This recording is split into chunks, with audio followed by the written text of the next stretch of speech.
প্রশ্নটি করেছেন পটুয়াখালী থেকে শামীম মাহমুদ। উনি লিখেছেন, মোহতারাম, সম্প্রতি যৌতুক চাওয়ায় একজন মুরব্বীকে দড়ি দিয়ে বেঁধে ফেলেছে এবং জামাইকেও আটকে ফেলেছে। সোশ্যাল মাধ্যমে ভিডিওটি ছড়িয়ে পড়েছে।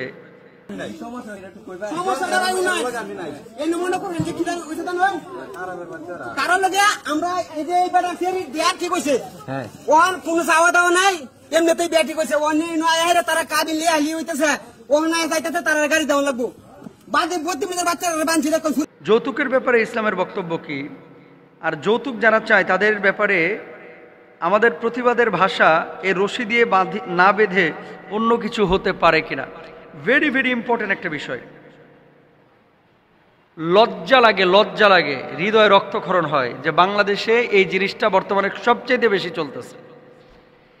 ছেলে যখন বিয়ে করাচ্ছে, এ দেখেন আমার কাছে 4-5 দিন আগে ফোন এসেছে, 4-5 দিন আগে ছেলে ফোন দিয়ে বলতেছে যে হুজুর সরকারি চাকরি হয়েছে, আলহামদুলিল্লাহ, বিনা ঘুষে সরকারি চাকরি হয়েছে, পরীক্ষা দিয়েছি, টিকে গেছি, সরকারি চাকরি হয়ে গেছে। আমি বিয়ে করার জন্য বাড়ি থেকে বলতেছি যে মেয়ে দেখো, আব্বা বলছে যে যৌতুক নেবে 1,15,00,000 টাকা, বেশি না আর কি, 15 লক্ষ টাকা যৌতুক নিবে।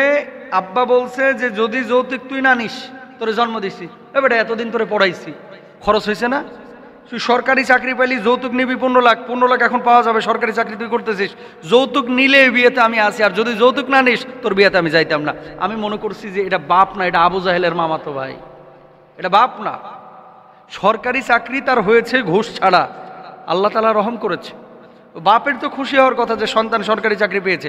বাংলাদেশে অনেক বাপ মা এরকম আছে, ছেলে যদি একটু ভালো চাকরি বাকরি করে বা একটু পয়সাওয়ালা হয়, ব্যাংক ব্যালেন্স জমে গেছে ধরুন 50 লাখ, ঢাকা একটা ফ্ল্যাট হয়ে গেছে, চিন্তা করে ছেলে তো এখন দুধে লাগায়, টান দিলেই মেয়ের বাপের কাছ থেকে কচকচ্ছে খালি টাকা বাইর হবে।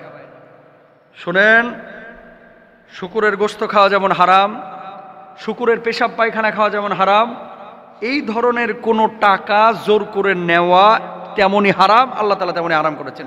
ইয়া আইয়ুহাল্লাযীনা আমানু লা তাকুলু আমওয়ালাকুম বাইনাকুম বিল বাতিল।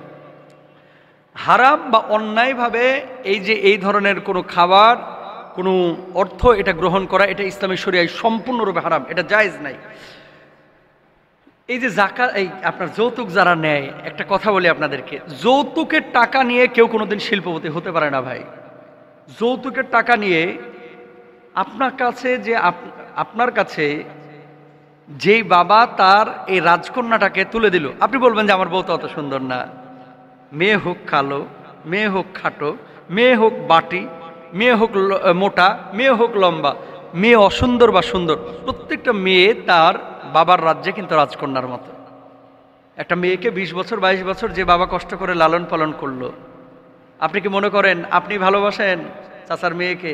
চাচা ভালোবাসে না?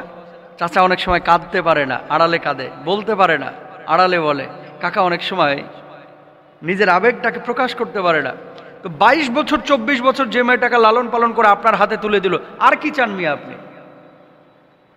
যে তার ভালোবাসার বস্তুটাকে, তার রাজ্যের রাজকন্যাটাকে, যাকে দেখে সে দুপুরবেলায় ভাত খেত, যাকে দেখে সে ঘুমাতো, যার কপালে চুমো দিত, যে মেয়েটাকে কোনোদিন ফুলের একটা আঁচড়ও দেয় নাই, যে মেয়েটাকে কোনোদিন থাপ্পড় মারার কল্পনাও করে নাই, এরকম একটা মেয়েকে আপনার হাতে তুলে দিল, আর কি চান আপনি? আপনি তারপরে পালসার হোন্ডা চান। আপনার বিয়ে করা উচিত পালসার হোন্ডারে। আর যারা যৌতুক চায় এদের বিয়ে করা উচিত টাকারে। যারাই যৌতুক চাইবে, চাচারে যেরকম বাঁধছে রশি দিয়ে আপনারাও বাঁধবেন। যৌতুক দেওয়াও হারাম, নেওয়াও হারাম, যৌতুক নেবেন না। তবে হ্যাঁ, এখানে কৌশল আরেকটা আছে। মেয়ের বাপেরাও এখন আছে অতি চালাক। যৌতুক কেন নেবে না? ও যৌতুক যদি 10 লাখ টাকা চাই 15 লাখ টাকা আবার মোহরানা ধরে ধুয়ে দেয়। যদি বলা হয় ছেলে তো এত কামায় না, 15 লক্ষ টাকা মোহরানা কেন দিলেন? হুজুর শুরুতে আটকায় দিলাম যেন সাইডে ভাগতে না পারে, কারণ ছাড়লে তো আবার 15 লাখ টাকা দিতে হবে কাবিলের।